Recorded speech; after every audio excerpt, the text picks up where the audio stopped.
கர்த்தருடைய பரிசுத்த நாமத்தை மகிழ்ந்ததாக ஆண்டவராகிய இயேசுவின் நாமத்தினாலே இந்த நாளை தொடர்ந்து நாம் இந்த வெளிப்படுத்தல் புஸ்தகத்தை நாம் தியானிக்க போகிறோம். மூன்றாவது அதிகாரத்துக்குள்ளாக நாம் கடந்து செல்ல இருக்கிறோம். கடந்த 2 அதிகாரங்களை நாம் பார்த்து முடித்திருக்கிறோம். கிட்டத்தட்ட 4 சபைகள், சர்தை சபை, எபேசு சபை, சிமர்னா, அதுபோல பெர்கமு, தியத்ரா என்கிற 4 சபைகளை நாம் பார்த்து முடித்திருக்கிறோம். இன்றைக்கு சர்தை சபை குறித்து நம்ம தியானிக்க போகிறோம். கர்த்தர் நம்மோடு கூட பேசுவராக.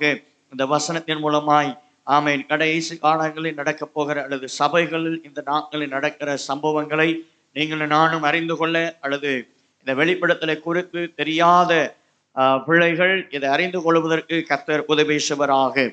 வாசிக்க கேட்கலாம். வெளிப்படுத்தல் புஸ்தகம் 3ஆம் அதிகாரம் 1வது வசனத்தை நாம் வாசிக்க கேட்கலாம். சர்தை சபையின் தூதனுக்கு நீ எழுத வேண்டியது என்னவெனில், தேவனுடைய 7 ஆவிகளையும் 7 நட்சத்திரங்களையும் உடையவர் சொல்லுகிறதாவது, உன் கிரியைகளை அறிந்திருக்கிறேன். நீ உயிருள்ளவன் என்று பெயர் கொண்டிருந்தும் செத்தவனாயிருக்கிறாய். இங்கே நாம் பார்க்கும் பொழுது சர்தை என்கிற சபை குறித்து நம்ம பார்க்கிறோம்.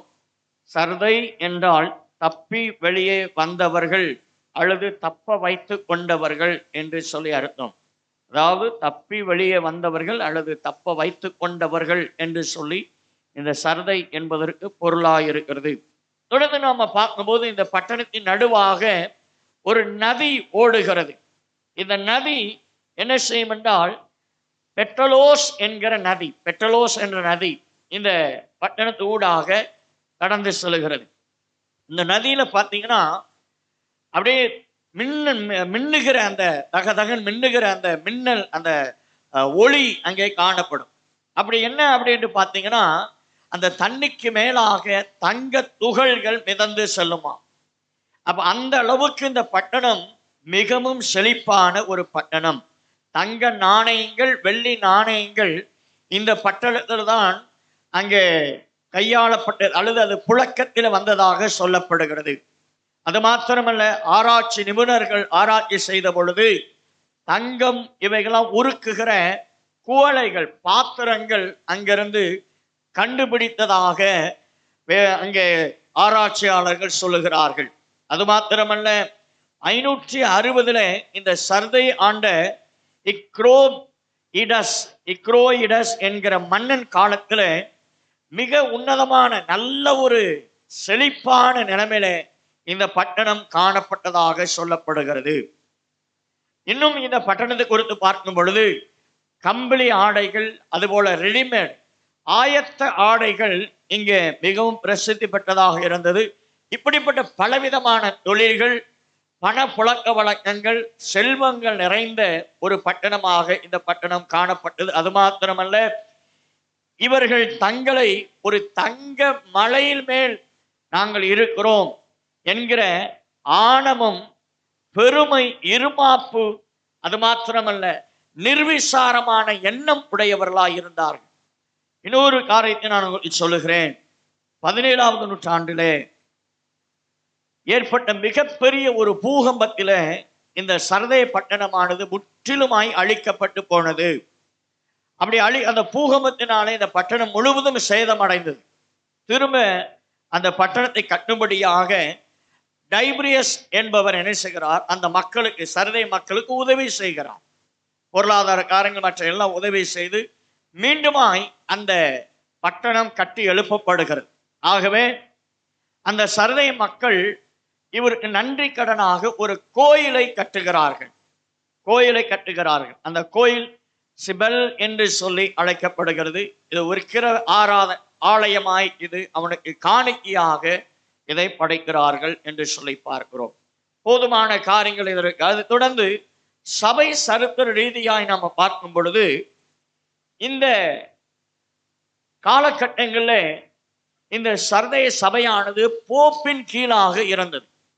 போப்பு கீழே இருந்ததுனால இந்த சபையானது மிகவும் மோசமான நிலைமைக்கு போனது.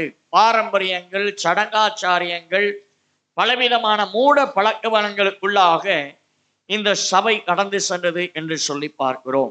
ஆனால் 1517 அக்டோபர் 31ஆம் ஆண்டு பார்க்கும்போது மார்ட்டின் லூத்தர் என்பவர் என்ன செய்தார், அந்த சபையின் கதவுல மெயின் கேட்ல அவர் 95 விதமான சட்ட திட்டங்களை எழுதி அங்கே கதவுல ஒட்டப்பட்டாச்சு. அங்கே போகிற வருகிற ஜனங்கள், சபைக்கு வருகிற மக்கள் அதை பார்க்கிறார்கள், அந்த காரியங்களை வாசிக்கிறார்கள். அங்கு ஒரு ஒரு ஒரு கிளர்ச்சி உண்டாகிறது. இவர் நினைத்தார் சபையில அன்றைக்கு இருந்த சபைகள்ல ஒரு கிறிஸ்தவ மறுமலர்ச்சி உண்டாகும், சபைக்குள்ள ஒரு எழுச்சி உண்டாகும் என்று சொல்லி அவர் செயல்பட்டார். ஆனால் அவ்விதமா இல்லாதபடி அரசியல் ரீதியாக ஒரு மாற்றத்தை உண்டாக்கினதை ஒழிய ஆவிக்குரிய ரீதியிலே பெரும் அளவிலே அங்கே ஒரு தாக்கத்தை ஏற்படுத்தவில்லை. அது ஒரு பேரளவிலே தான் அவ்விதமா இருந்தது என்று சொல்லி நாம பார்க்கிறோம். ஆனால் இந்த விதமாய் இந்த சபை கடந்து சென்றது என்று சொல்லி நம்ம பார்க்கிறோம். ஆனால் இந்த மார்ட்டின் லூத்தருக்கு பின்பாக பார்க்கும் பொழுது, அதற்கு முன்பு பார்த்தீங்கன்னா வேதாகமத்தை யாரும் வாசிக்க முடியாது. அது பூட்டப்பட்ட அல்லது முத்தரிக்கப்பட்ட புஸ்தகமாகவே இருந்தது. சபையில மக்கள் யாரும் வேதத்தை வாசிக்க முடியாது, வேதத்தை பார்க்க முடியாது. அங்கே போப் அவர்கள் கொண்டு வருவார்கள், வாசிப்பாரு, முடிஞ்சவரை தூக்கி உள்ள பூட்டி வச்சிருவாங்க, அவ்வளவுதான்.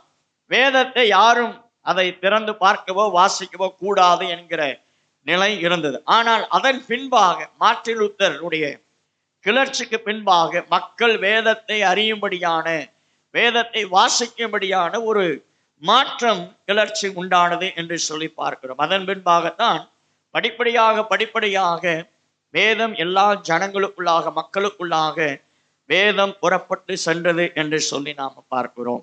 அல்லேலூயா, ஸ்தோத்திரம். திரும்பமாய் இதே வசனத்தை நாம் வாசிக்கலாம். 3ஆம் அதிகாரம் 1வது வசனம். சர்தை சபையின் தூதனுக்கு நீ எழுத வேண்டியது என்னவெனில், தேவனுடைய 7 ஆவிகளையும் 7 நட்சத்திரங்களையும் உடையவர் சொல்லுகிறதாவது, உன் கிரியைகளை அறிந்திருக்கிறேன், நீ உயிருள்ளவன் என்று பெயர் கொண்டிருந்தும் செத்தவனாயிருக்கிறாய்.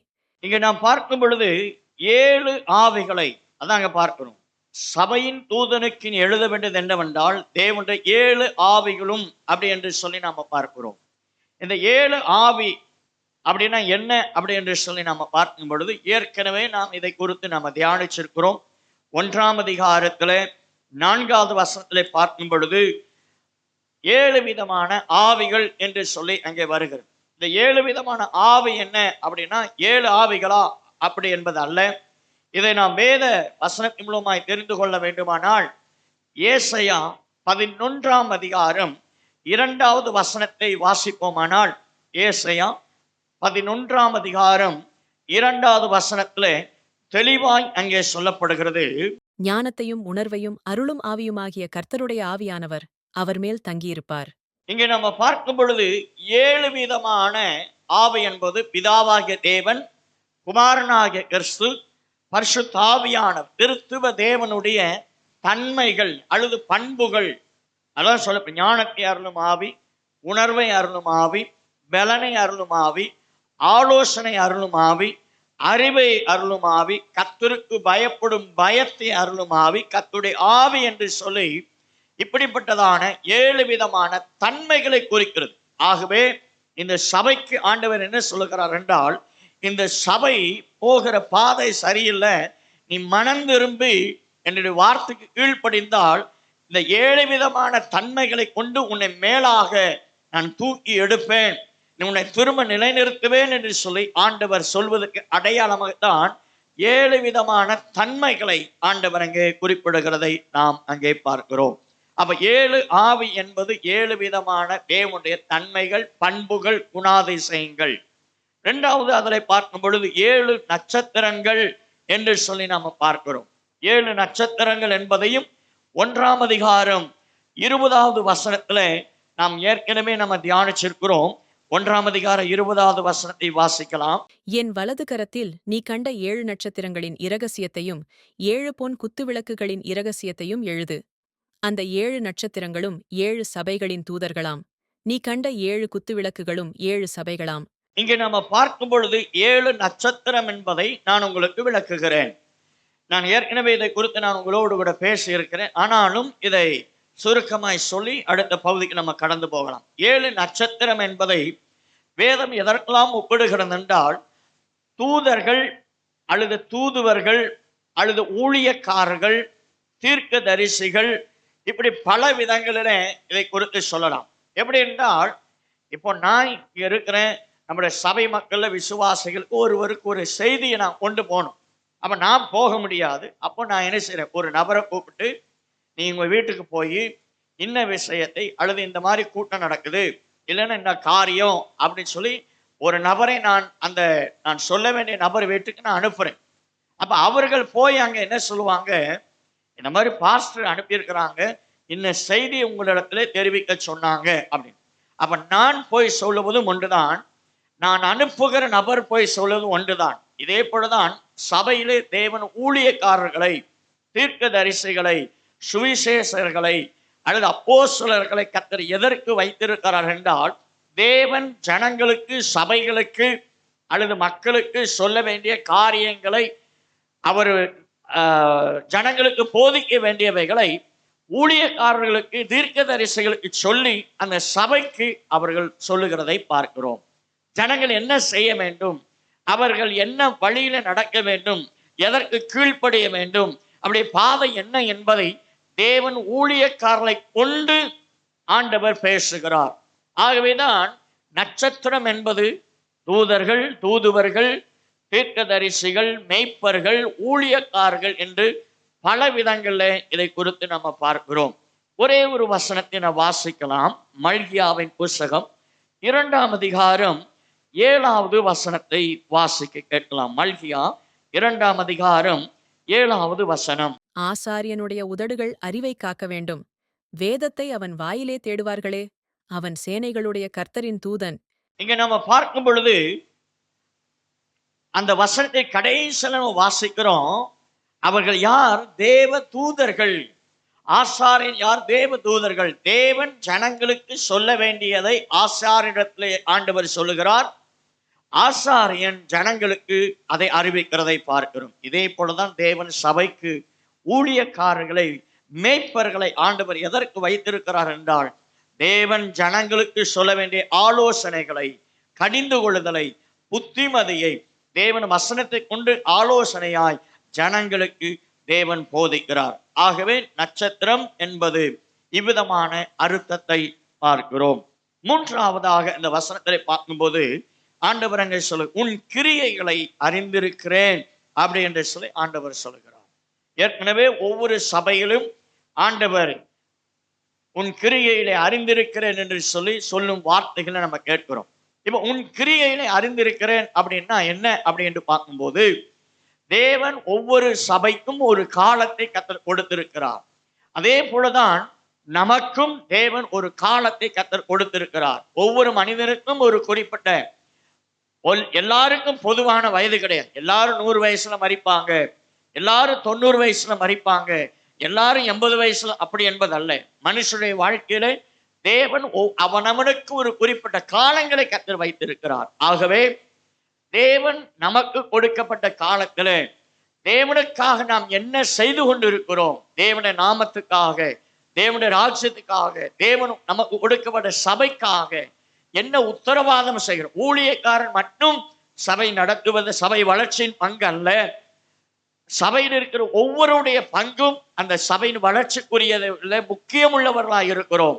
அது சிறுபிள்ளைகளாக இருக்கலாம், வாலிபர்களாக இருக்கலாம், பெரியவர்களாக, யாராக இருந்தாலும் அந்த சபைக்கு தேவன் உங்களை வைத்திருக்கிறார் என்றால் அந்த சபை வளர்ச்சி அடைவதற்கு, பக்தி விருத்தி அடைவதற்கு நாம் என்ன செய்து கொண்டிருக்கிறோம் என்பது முக்கியம். ஆகவே இந்த சர்தே சபையையும் ஆண்டவர் என்ன செய்கிறார், உன் கிரியைகளை நான் அறிந்திருக்கிறேன், உனக்கு ஒரு குறிப்பிட்ட காலத்தை வைத்திருக்கிறேன். ஆகவே இந்த காலகட்டங்களை எனக்காக நீ என்ன செய்து கொண்டிருக்கிறாய். இதே போலதான் ஆண்டவர் நம்மை ரட்சித்திருக்கிறார், நம்மை அபிஷேகித்திருக்கிறார். நாம் தேவனுக்காக என்ன செய்து கொண்டிருக்கிறோம் என்பதை நாம் சிந்தித்து பார்க்க வேண்டும். இந்த வார்த்தை கேட்கிற தேவனுடைய பிள்ளையே, உங்களை ஆண்டவர் ரட்சித்திருக்கலாம், உங்களை அபிஷேகித்திருக்கலாம், உங்களை ஆண்டவர் தெரிந்திருக்கலாம். ஆனால் தெரிந்து கொண்டு ஒரு சபையில ஏதோ போய் வருகிறோம் என்ற நிலைமையில் நாம் இருக்கக்கூடாது.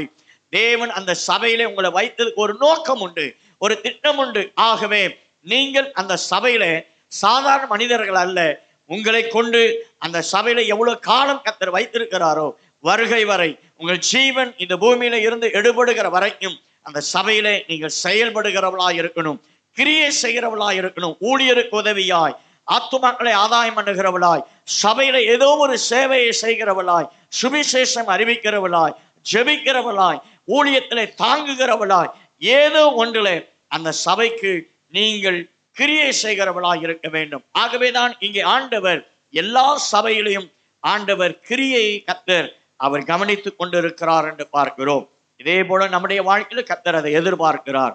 நான்காவதாக இந்த முதல் வசனத்தின் அடுத்த பகுதியை பார்க்கும் பொழுது, நீ உயிருள்ளவென்றும் பெயர் கொண்டிருந்தும் செத்தவனாய் இருக்கிறாய் என்பதை ஆண்டவர் இங்கே சொல்கிறார்.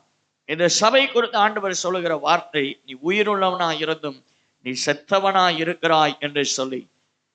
அப்ப இந்த சபை எப்படிப்பட்டதா இருக்கிறது? சாகர தருவாயில இருக்கிறது. சாகர தருவாயில இருந்து கொண்டு இருக்கிறது. இதை சொல்லும்போது எனக்கு ஞாபகம் வருகிறது, நேற்றைய தினத்துல ஒரு சின்ன ஒரு வீடியோ, அதாவது நியூஸ், அந்த இதை நான் பார்த்து கொண்டிருக்கும் பொழுது, கொடைக்கானல்ல இருந்து ஒரு 4 பேர் கார்ல போயிட்டு இருந்திருக்கிறாங்க. அந்த வீடியோ நான் பார்த்தேன், நீங்க நியூஸ்ல பார்த்துருக்கலாம். திடீரென்று அந்த காருடைய டயர் வெடிச்சு பள்ளத்துல அது கவிழ்ந்து, 100 அடி பள்ளம், அது கவிழ்ந்த உடனே அந்த நேரத்துல 4 பேரும் கதவை திறந்து கீழே குதிச்சிருக்கிறாங்க. குதிச்சல அவங்கள பயங்கரமாய் அடிபட்டு அங்க இருந்திருக்கிறாங்க. அதை யாரோ போலீஸ்க்கு இன்ஃபார்ம் பண்ணி அவங்க எல்லாம் வந்து அதை பார்க்கும்போது அவங்க நினைச்சு செத்துட்டாங்க அப்படின்னு.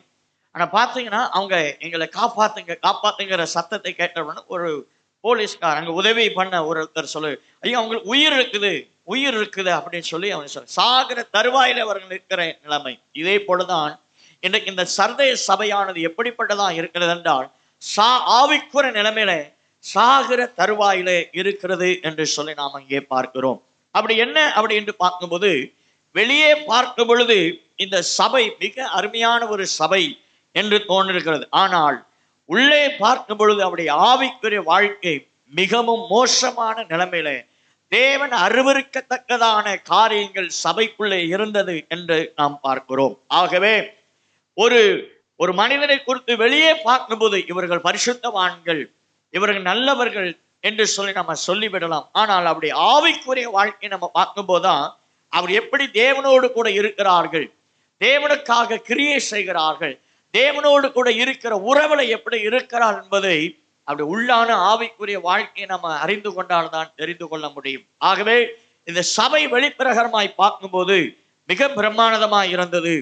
யார் பார்த்தாலும் அருமையான சபை, ஆசீர்வதிக்கப்பட்ட சபை, தேவன் இவர்களை மிகவும் ஆசீர்வாதமாய் வைத்திருக்கிறார், செல்வமும் செழிப்பும் நிறைந்த சபை, சமாதானமாய் இருக்கிற சபை என்று சொல்லி வெளியே பார்ப்பதற்கு இருந்தது. ஏன்னா இந்த சர்தையை குறித்து பார்க்கும்போது எந்த விதமான யுத்தங்களோ பாடுகளோ வேதனைகளோ இந்த சபைக்கு கிடையாது. மற்ற சபைகளுக்கு ஏற்பட்ட போதுல இந்த சபை எந்த விதமான பாடுகளை படல. ஆகவேதான் இவர்களுக்குள்ள இருந்த நிர்விசாரமான எண்ணங்கள், மேட்டிமையான எண்ணங்கள், இவர்கள் தேவனை விட்டு விலகி போகக்கூடிய ஒரு நிலைமைக்குள் இது தள்ளப்பட்டது என்று பார்க்கிறோம். எத்தனையோ முறை நான் வேதத்தை வாசிக்கிற கர்த்தர் நம்ம பேசியும் நம்ம வாழ்க்கையில அதற்கு நம்ம ஒப்பு கொடுக்காமல் இருக்கிறோமே.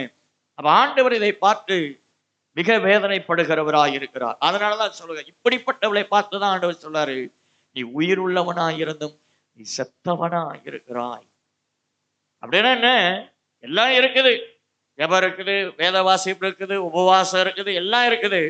ஆனா ஆவிக்குரிய வாழ்க்கையில தேவன் எதிர்பார்க்கிற சுவாபங்கள் நம்ம இடத்துல இல்லை என்பதை ஆண்டவர் வலியுறுத்துகிறார். அப்ப சர்தையை பார்க்கும் பொழுது பக்தியின் வேஷத்தை தரித்திருக்கிறவர்களாய் காணப்பட்டது இந்த சபை. நம்முடைய வாழ்க்கையில நாம் எப்படிப்பட்டவர்களாய் இருக்கிறோம்? இந்த சபையை பார்க்கும் பொழுது, சர்தையை பார்க்கும்போது கிறிஸ்தவர்கள், அதான் நான் சொன்னேன், இவர்கள் அதிகமான உபத்திரவப்பட்டது கிடையாது, பாடுகள் பட்டது கிடையாது. எல்லாமே அவருக்கு செழிப்பா இருந்ததுனால பாரம்பரியமான ஒரு வாழ்க்கையுடைய வாழ்க்கையில இருந்தது. ஏன் அப்படின்னா கர்த்தரை ஆசீர்வதித்து இருக்கிறார்.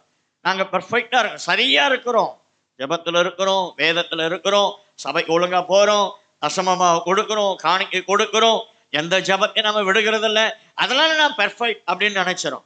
அதனாலதான் கர்த்தரை ஆசீர்வதித்து இருக்கிறார் என்று சொல்லி ஒன்றை அறிந்து கொள்ளுங்கள்.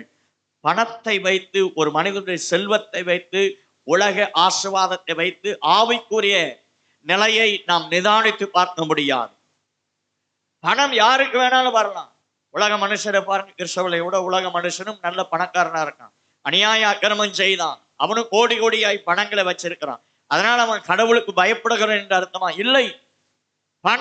பணத்தை வைத்து ஒரு கிறிஸ்தவனுடைய வாழ்க்கையை, ஆவிக்குரிய வாழ்க்கையை நாம் எடை போட முடியாது. அதனாலதான் சங்கீதம் 106:15 நீங்கள் வாசித்து பார்க்கும் பொழுது, சங்கீதம் 106:15, அப்பொழுது அவர்கள் கேட்டதை அவர்களுக்கு கொடுத்தார், அவர்கள் ஆத்துமாக்களிலோ இளைப்பை அனுப்பினார். அங்கே பார்க்கும் பொழுது வேதம் சொல்கிறது, அவர்கள் கேட்டதை ஆண்டவர் கொடுத்தார். உலக பிரகாரமான எல்லா ஆசீர்வாதமும் அவர்களுக்கு இருந்தது. வசதிகள், வாய்ப்புகள் எல்லாம் இருந்தது. இன்றைக்கு ஆண்டவர் நமக்கு அப்படிதான். நம்ம வாழ்க்கையில ஒரு 10 வருஷம், ஒரு 15-20 வருஷத்துக்கு முன்னால யோசிச்சு பாருங்க எப்படி இருந்தோம். இன்றைக்கு ஆண்டவர் நம்மளை எப்படி வச்சிருக்கிறார். கஷ்டத்துல, வறுமையில, சாப்பாட்டுக்கு வழி இல்லாம, பொருளாதாரத்துல கஷ்டத்துல. ஆனா இன்னைக்கு கர்த்தர் நல்ல நிலைமையில வச்சிருக்கிறார். கர்த்தர் நமக்கு போதுமானதை கர்த்தர் தந்திருக்கிறார். அதனால பணம், பொருள் இருப்பதனால நான் ஆவிக்குரிய இதுல நான் ரொம்ப ஆண்டவரோடு கூட இருக்கிறேன் என்பது அல்ல. அதே தான் இந்த ஜனங்களுக்கு ஆண்டவர். ஆனால் அவருடைய ஆத்துமா தேவன் விரும்புகிற விதமா இல்லை. அவருடைய கிரியைகள் தேவன் விரும்புகிற விதமா இல்லை. ஜபம் இருக்குது, ஆனா அது கிரியை இல்லாத ஜபமா இருக்கிறது. அன்பு இருக்கிறது, ஆனால் கிரியை இல்லாத அன்பா இருக்கிறது. ஆமென். தேவ சபைக்கு வருகிறார்கள், ஆனா எல்லாரையும் நேசிக்கிற அந்த நேசம் இல்லை, உண்மையான நேசம் இல்லை. கடமை பாரம்பரியமான அனுபவங்கள் உடையவர்கள் தான் இருந்தார்கள். ஆகவேதான் சபை எண்ணிக்கை அதிகமாக இருப்பதனால அந்த தரத்தை கணக்கு போடக்கூடாது. சபையில இப்போ 1,00,000 பேர் இருக்கிறாங்க, அதனால அந்த சபை ஆவிக்குரியதுல ரொம்ப முன்னேற்றம் உள்ள சபை இல்லை. இன்னைக்கு அப்படிப்பட்ட சபையெல்லாம் இன்றைக்கு சத்தியம் இல்லை, உபதேசம் இல்லை, ஆசீர்வாதம், செழிப்பு, கிருபை, இப்படிப்பட்ட உபதேசத்துக்குள்ள இன்றைக்கு ஆவிக்குரிய சபையெல்லாம் ரொம்ப கீழ்மட்டமாய் போய்விட்டது.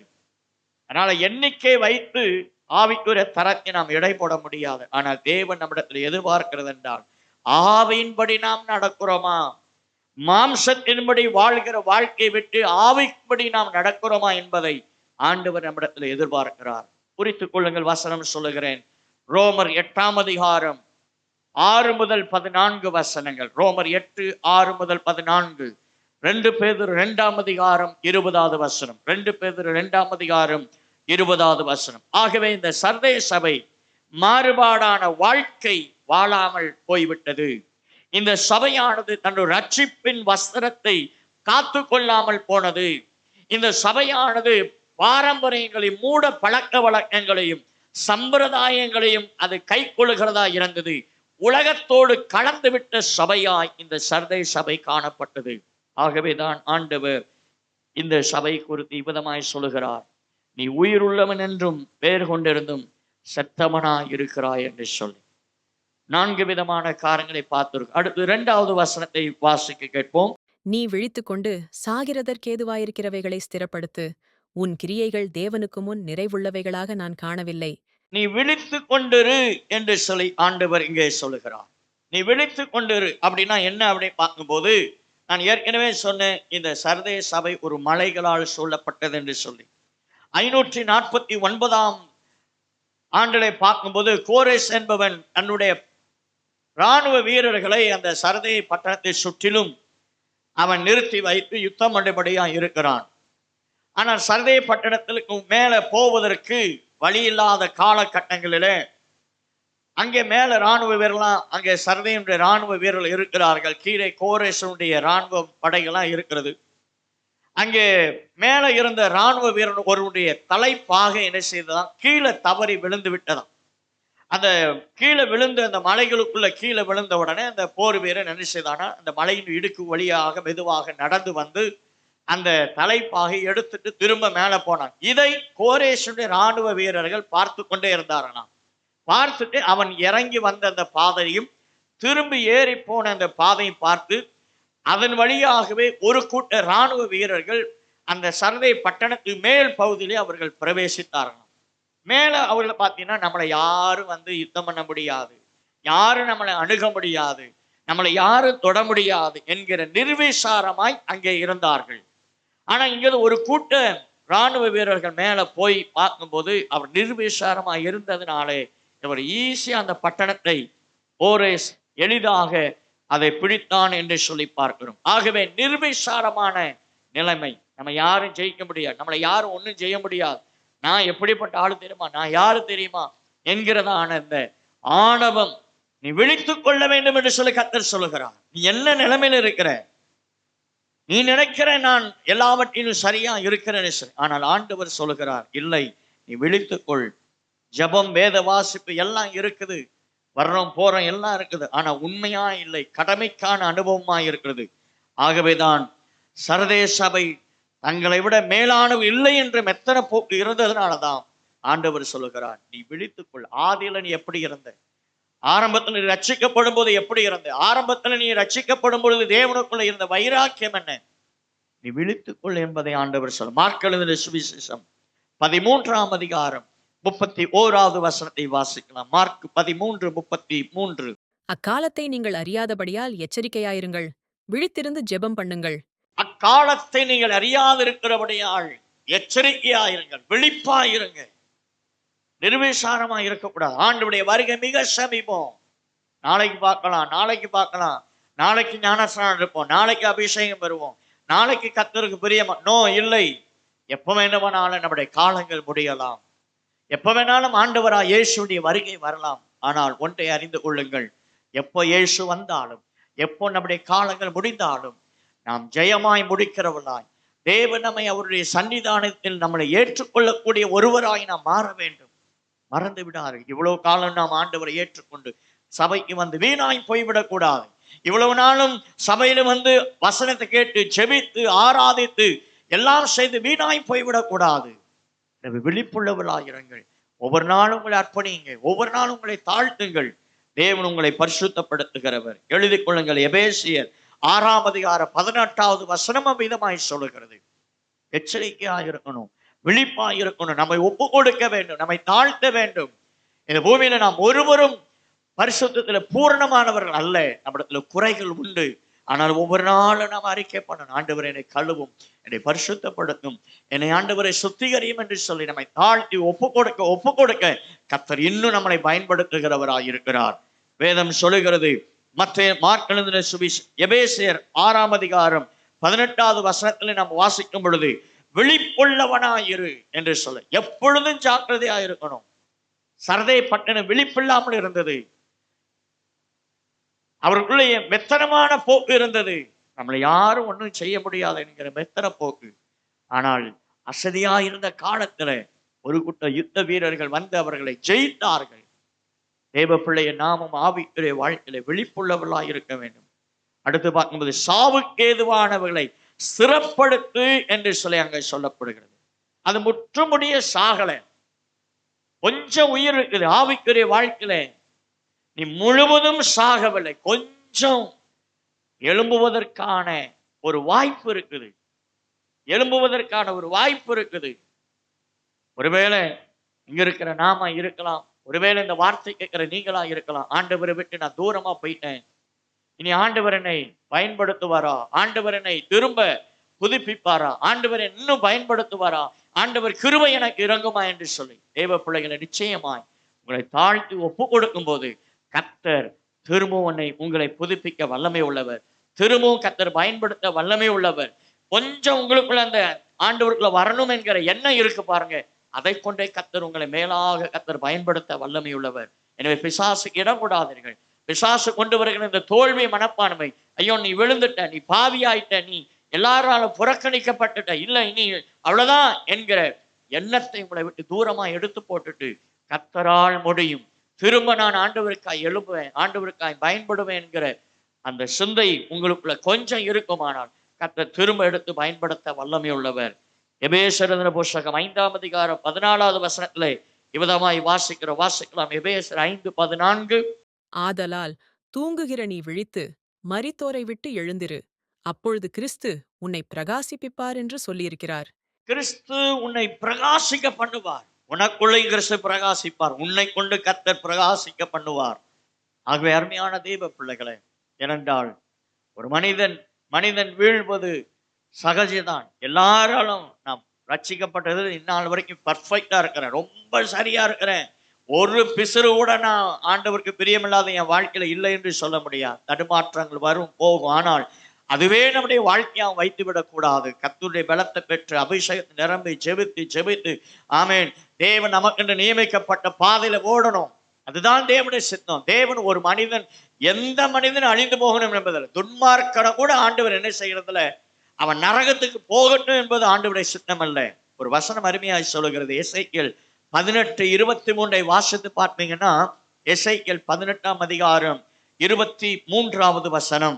துன்மார்க்கன் சாகிறது எனக்கு எவ்வளவேனும் பிரியமோ? அவன் தன் வழிகளை விட்டு திரும்பிப் பிழைப்பது அல்லவோ எனக்கு பிரியம் என்று கர்த்தராகிய ஆண்டவர் சொல்லுகிறார். துன்மார்க்கன் தன் வழிகளை விட்டு மனம் திரும்பி தேவனிடத்துல வருவதுதான் அவருக்கு பிரியம். துன்மார்க்கனை ஆண்டவர் அழிக்கணும்னு அவர் விருப்பம் இல்லை. அவன் மனம் திரும்பி பரலோகத்துக்கு வந்துடும் என்பதுதான் ஆண்டவருடைய சித்தம். ஆகவே இந்த வார்த்தை கேட்கிற அருமையான தேவ பிள்ளையை உன் இருதயத்தின் ஆழத்துல ஒரு குத்தப்பட்டவர்களாய் அழுது ஐயோ நான் இப்படி இருக்கிறேன்ங்கிற ஒரு வேதனையோடு கூட அந்த வார்த்தை கேட்கலாம். ஆனா கர்த்தர் நிச்சயமா உங்களை தூக்கி எடுப்பார். மனிதனை பார்க்காதீங்க.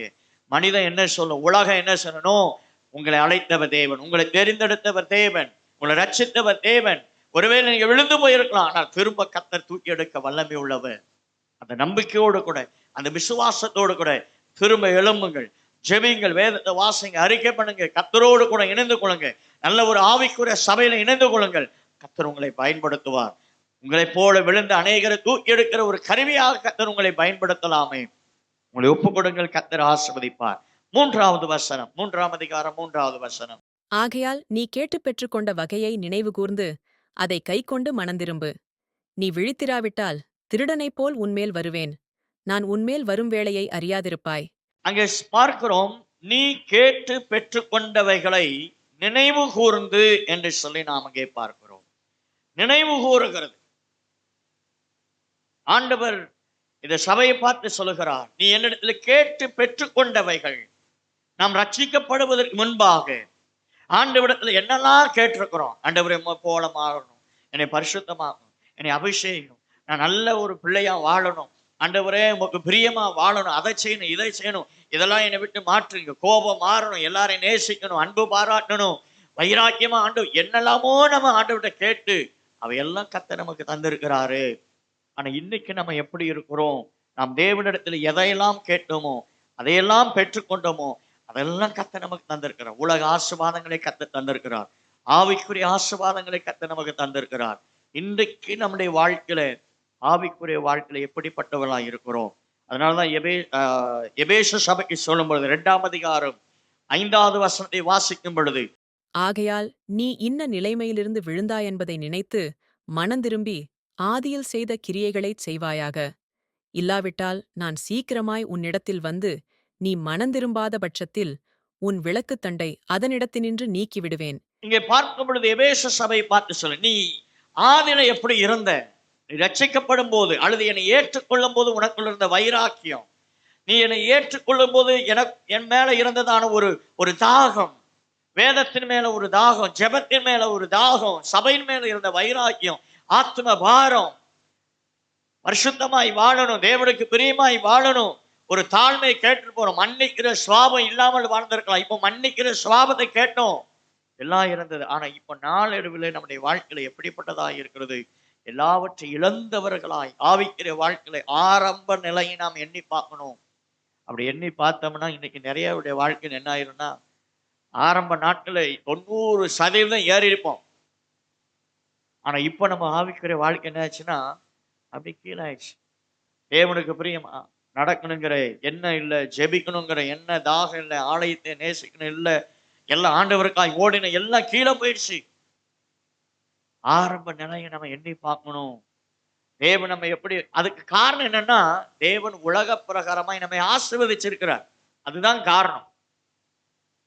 இன்னைக்கு பெரும்பாலான ஆவிக்குரிய வாழ்க்கையில தேவனுடைய பிள்ளைகள் அப்படியே சோர்ந்து தள்ளாடி, இப்ப ஜெபத்துக்கு ஏன் வரலாம்? ரொம்ப முடியல பாஸ்டர். ஏன் பைபிள் ஸ்டடிக்கு வரலன்னா ஒரு வேலையா போயிடுச்சு பாஸ்டர். ஏன் ஆராதனைக்கு வரலாம்? முக்கியமானவங்க வந்துட்டாங்க பாஸ்டர். அப்ப ஆரம்ப நாட்கள் எப்படி இருந்தோம்? முக்கியமானவங்க வந்தாலும் சரி, என்ன முக்கியமான வேலை இருந்தாலும் சரி, யார் வந்தாலும் சரி, என் ஆண்டவரை நான் பார்க்கணும், கர்த்தரை ஆராதிக்கணும், அப்படிப்பட்ட எண்ணத்தோடு கூட வந்த நாட்கள்லாம் போய் இப்ப சாக்கு போக்குகளை சொல்லிடுறோம். வசனத்தை கேட்பதற்கு நமக்கு விருப்பம் இல்லை. ஆலயத்துக்கு வந்தாலும் ஏதோ சும்மா உட்கார்ந்துட்டு போயிடும்.